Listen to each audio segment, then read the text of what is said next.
Hello everyone. आज हमारे पास में जो एक कंपनी है वो एक थोड़ी सी यूनिक टाइप ऑफ कंपनी है। ये कंपनी खुद ही बता रही है कि हम इस टाइप की थोड़े से unique type of company, because इस टाइप की और कंपनी जो है स्टॉक मार्केट में लिस्टेड आज के दिन नहीं है। जो कि हम लोग इस कंपनी के बारे में रिव्यू करने वाले हैं, थोड़ा सा इन डेप्थ जानने की कोशिश करेंगे। उससे पहले हम बेसिक डिटेल्स की अगर बात कर लेते हैं आईपीओ से रिलेटेड, तो इस कंपनी का जो नाम है वो है सुप्रीम फैसिलिटीज़ मैनेजमेंट। तो ये कंपनी का आईपीओ जो है 11 दिसंबर से 13 दिसंबर के बीच में खुलने वाला है। 76 का कट ऑफ प्राइस है और यहाँ पर कंपनी 1600 का लॉट साइज है, तो आपको 1,21,600 रुपये की ज़रूरत पड़ने वाली है। 50 CR ये कंपनी उठा रही है, जिसमें से वैल्यू जो कंपनी खुद की लगा रही है दैट इज़ 188 करोड़। सो छोटी कंपनी है, एसएमई सेगमेंट की कंपनी है, ठीक ठाक काम कर रही है, ठीक ठाक पैसे उठा रही है। अब यहाँ पे एक कंपनी जो पैसे उठा रही है उसके पीछे मेन रीज़न क्या है, वो that is working capital requirement की। रोज़मर्रा का जो काम है, खर्चा पूरा नहीं हो रहा है, उसके लिए पैसों की ज़रूरत है। कंपनी के जो प्रमोटर लोग हैं जिन्होंने कंपनी स्टार्ट की थी, उनके पास में 97% शेयर होल्डिंग थी। आईपीओ के बाद में 71 रह जाने वाला, दैट इज़ अगेन गुड। अब देख लेते हैं कंपनी करती क्या है। तो ये थोड़ा सा जो सर्विसेज होती हैं, हाउस कीपिंग वाली जो सर्विसेज हो गई, गार्डनिंग की सर्विसेज हो गई, जो कंपनीज को ज़रूरत होती है, मेंटेनेंस जो प्रॉपर्टी को मेंटेन करने वाली जो सर्विसेज होती हैं वो ये प्रोवाइड करती है। जैसे यहाँ पे इन्होंने अपनी कैटेगरीज को, जो सर्विसेज ये प्रोवाइड करती है उसको कुछ कैटेगरीज के अंदर में बांट रखा है, जैसे soft services, hard services, staffing services. जैसे सॉफ्ट सर्विसेज के अंदर में क्लीनिंग हो गया, डिसइंफेक्शन हो गया, सैनिटाइजेशन हो गया, पेस्ट कंट्रोल हो गया, जो कि कंपनी जो कि बड़ी बड़ी फैक्ट्रीज होती हैं वहाँ पर ज़रूरत होती है, सोसाइटीज़ में ज़रूरत होती है, घरों में ज़रूरत होती है। तो वैसे तो घरों के अंदर में तो इस टाइप की कंपनियाँ, जो बड़ी कंपनी वो नहीं काम करती हैं, बट फिर भी करती हैं काफ़ी सारी कंपनियाँ। बट जो फैक्ट्रीज होती हैं, राइट, क्वार्टर्स होते हैं, वहाँ पर एक बड़ा एरिया होता है, तो वहाँ उनको एक B2B सेगमेंट के अंदर में मेनली ये काम करती है आज के दिन। तो सॉफ्ट सर्विसेज, फिर हार्ड सर्विसेज आ गई, जैसे इलेक्ट्रिकल सर्विसेज देगी, प्लम्बिंग, मेंटेनेंस की services, man power equipment like generators, UPS किराए पे चाहिए या फिर कुछ वक्त के लिए चाहिए, उस टाइप की सर्विसेज भी प्रोवाइड करती है। स्टाफिंग सर्विसेज की, अब जैसे कोई कंपनी है, वहाँ पर पोछा लगाने वाला चाहिए, मेंटेन करने वाला चाहिए, या फिर ग्लास साफ करने वाला चाहिए, तो स्टाफ चाहिए उसके लिए, तो ये वो सर्विसेज भी प्रोवाइड करती है। सो यहाँ पर ये मैन पावर से लेकर के, अगर आपको सर्विस रिलेटेड तो चाहिए तो सर्विस करवे के, मतलब वो जो काम है, काम करवाना है तो काम करवा के देंगे, स्टाफ चाहिए तो स्टाफ भी दे देंगे उस कैटेगरी के हिसाब से। तो इस टाइप का काम करती है। आई होप कि मैं आपको समझा पा रहा हूँ कि किस टाइप का काम करती है कंपनी। अब आज के दिन B2B सेगमेंट में ज़्यादातर फेमस है, उसके अलावा B2C सेगमेंट में इतनी कुछ खास आज के दिन फेमस नहीं है। अब देख लेते हैं थोड़ा सा कंपनी के बारे में, इन डेप्थ जाने की कोशिश कर लेते हैं यहाँ पर। तो कंपनी के जो मेन कर्ता धर्ता हैं उनका नाम है लाला साहेब वित्तलराव सिंधे। तो ये मेन कर्ता धर्ता हैं कंपनी के, इन्हीं के पास में 49% शेयर होल्डिंग थी आईपीओ के बाद में, और आईपीओ से पहले, आईपीओ के बाद में 37% के आसपास में रह जाने वाली है। सो आईपीओ के बाद में भी यही कर्ता धर्ता मेन रहने वाले हैं, जिसके पास में सबसे ज़्यादा शेयर होल्डिंग वही, उसी का दबदबा रहेगा कंपनी में। अब आज के दिन हम क्या अगर यहाँ पर हम लोग एक चीज़ चेक करते हैं, तो यहाँ पे क्रिमिनल प्रोसीडिंग्स जो है कंपनी के खिलाफ वो बहुत ज़्यादा है।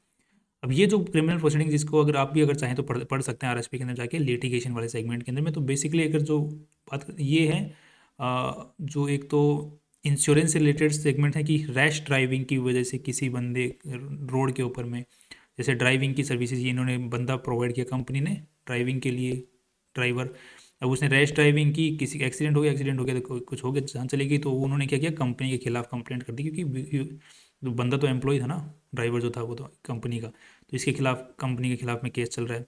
इसी टाइप से और इस टाइप के जो ड्राइविंग वाले हैं, बजाज एयरलाइंस के इस कंपनी के साथ में, क्योंकि इनके पास में इंश्योरेंस होता है, बजाज एयरलाइंस का इंश्योरेंस था, तो दोनों कंपनियों के ऊपर में केस चल रहे हैं, तो उस टाइप के केसेज इनके पास में।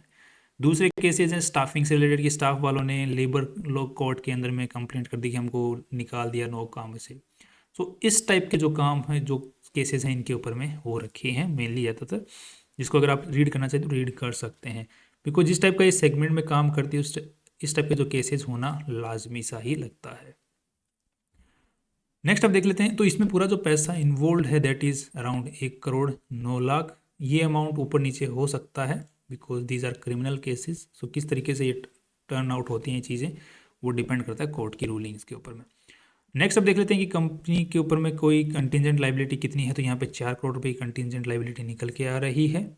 साथ में ही अब कंपनी की अगर हम लोग शुरुआत की बात करें, कहाँ से शुरू हुई, तो 2005 से ही शुरू हुई थी। उसके बाद में ये 2016 के अंदर में इनका टर्नओवर 100+ पहुँच गया। उसके बाद में इन्होंने त्रिमूर्ति यूटिलिटी सर्विसेज प्राइवेट लिमिटेड उसको एक्वायर कर लिया।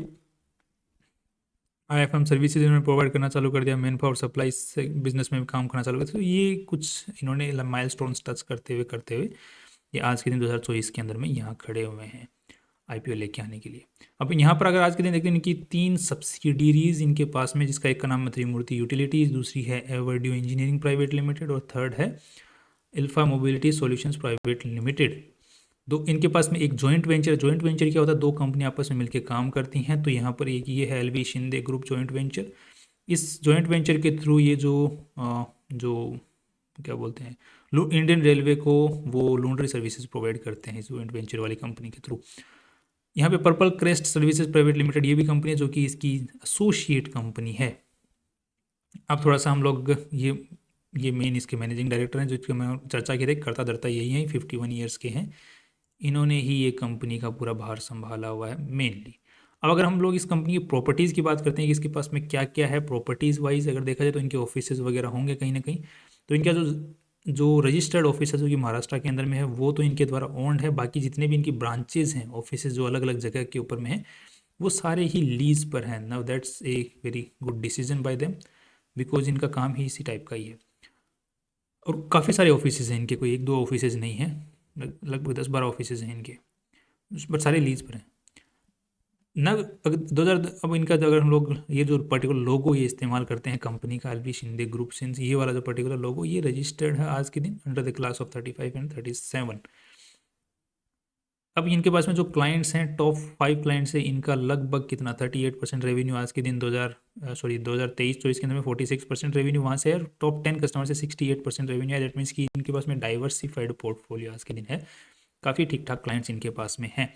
That's again nice. अब इसमें अगर एक चीज़ और चेक करते हैं तो इनका जो concentration on the limited customers वो बढ़ता जा रहा है, यहाँ पर घटा, यहाँ फिर बढ़ा, यहाँ पर फिर घट रहा है। दैट इज़ अगेन गुड कि हम लोग ये नहीं कह सकते कि इनका कंसंट्रेशन लिमिटेड कस्टमर्स पे बढ़ता ही जा रहा है, ऐसा नहीं कह सकते, बिकॉज इनका घट बढ़ रहा है रेवेन्यू के हिसाब से। अब ये जिनकी जो एसोसिएट कंपनी और सब्सिडरीज की पूरों की सबकी एक साथ में लिस्ट यहाँ पर लिखी हुई है। ये इसकी सब्सिडरी, ये भी सब्सिडरी, ये भी subsidiary, this is associate company and this one is associate company, this one is joint venture, sorry this one is joint venture लिखा हुआ भी है। अब यहाँ पर कंपनी का जो मेनली जो रेवेन्यू आता है वो आता है IFM सर्विसेज। IFM सर्विसेज कौन सी होती हैं, इंटीग्रेटेड फैसिलिटीज़ मैनेजमेंट सर्विसेज। अब ये क्या होती हैं, जैसे सॉफ्ट सर्विसेज वाली जो सर्विसेज होती हैं वहाँ से मेनली इनका रेवेन्यू सबसे ज़्यादा आता है। उसके बाद में जो और सर्विसेज होती हैं वहाँ से भी आता है, जैसे सपोर्ट सर्विसेज। IFM सर्विसेज का मतलब है कि सॉफ्ट सर्विसेज, हार्ड सर्विसेज और वो जो स्टाफिंग वाली जो सर्विसेज होती हैं वो ये प्रोवाइड करते हैं, वहाँ से इनका मेनली रेवेन्यू आता है। इसके अलावा और भी जिनके काम है, production support services, employ transportation, क्योंकि एम्प्लॉय को एक जगह से दूसरी जगह पहुँचाने वाला transportation service, corporate food solution की अगर किसी को खाना चाहिए, कैंटीन की सुविधा चाहिए या फिर कोई इवेंट ऑर्गेनाइज करें तो उसके लिए सुविधा चाहिए, वो भी ये प्रोवाइड करते हैं। सप्लाई चेन मैनेजमेंट सिस्टम भी प्रोवाइड करते हैं, सामान को एक जगह से दूसरी जगह पहुंचाने वाला, तो ये सारी सर्विसेज से भी इनका जो है पैसा आ रहा है। सो एक काइंड ऑफ एक डाइवर्सिफाइड पोर्टफोलियो है जो कि ये प्रोवाइड करते हैं दूसरी कंपनीज को।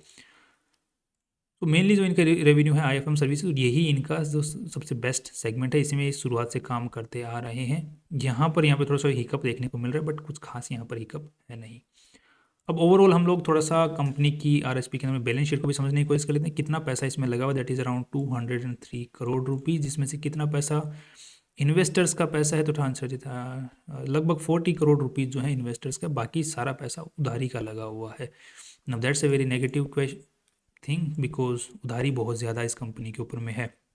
मोस्टली देखा जाए तो 70% के आसपास में उधारी ही है इस कंपनी के अंदर में, 70% ज़्यादा ही है। अब ये पैसा कहाँ कहाँ लगा हुआ है, उधारी वगैरह सब कुछ मिला के तो 64 करोड़ रुपीज़ के तो इनके एसेट्स में ही लगे पड़े हैं, जो कि इनके पास में मशीन, जैसे लॉन्ड्री सर्विसेज प्रोवाइड करते हैं तो उसकी मशीन्स इनके पास में है, राइट। इनके पास में ब्रांचेज हैं जहाँ पर ये ऑल सारी सर्विसेज प्रोवाइड करते हैं। तो वो जो टेंजिबल एसेट्स इनके पास में वो 64 करोड़ रुपीज़ के हैं। बाकी ट्रेड रिसीवेबल्स 108 करोड़ रुपीज़ के और 20 करोड़ रुपीज़ का शॉर्ट टर्म लोन जो इन्होंने एडवांस में दे रखा है, शॉर्ट टर्म एडवांसेस वगैरह इन्होंने पे कर रखे हैं।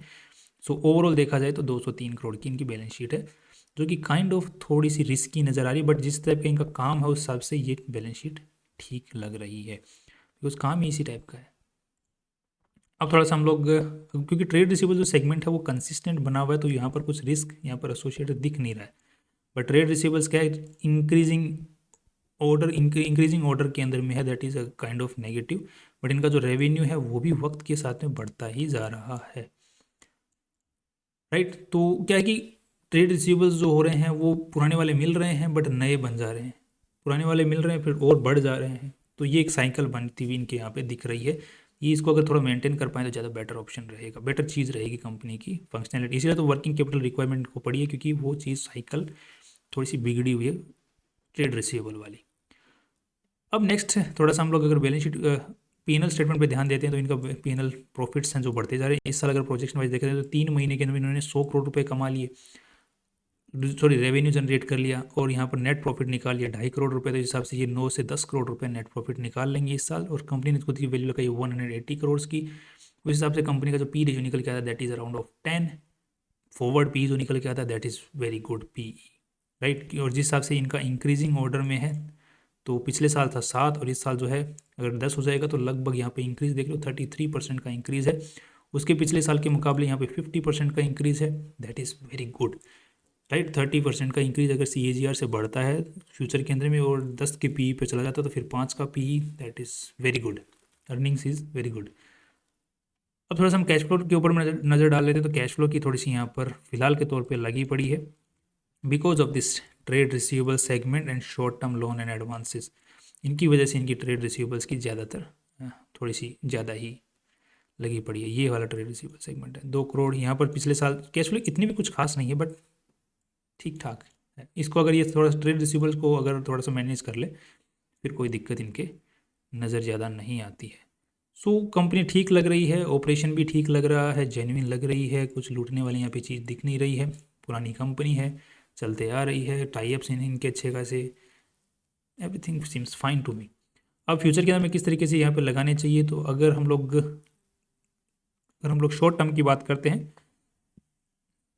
तो जिस हिसाब से इनका फॉरवर्ड पी निकल के आ रहा है उस हिसाब से कंपनी का स्टॉक ऊपर जाना चाहिए। अगर हम लोग लॉन्ग टर्म के हिसाब से बात करते हैं तो वहाँ पर इनको थोड़ा सा ट्रेड रिसीवेबल वाले सेगमेंट है उसको थोड़ा सा ध्यान में रख के चलना पड़ेगा। But I think they will manage the person who are managing, क्योंकि इनके पास में 71% इनके पास में रहने वाला प्रमोटर्स के पास में, तो they are pretty confident in that. और ऑपरेशंस ठीक चल रहे हैं, टाइप्स अच्छे खासे होते जा रहे हैं, everything seems fine to me. इनके रहने फ्यूचर के तभी इन लोगों के रहने की ही उम्मीदें नज़र आ रही हैं इस टाइप की कंपनियों की। ऑलराइट, तो short term and long term I am positive on this.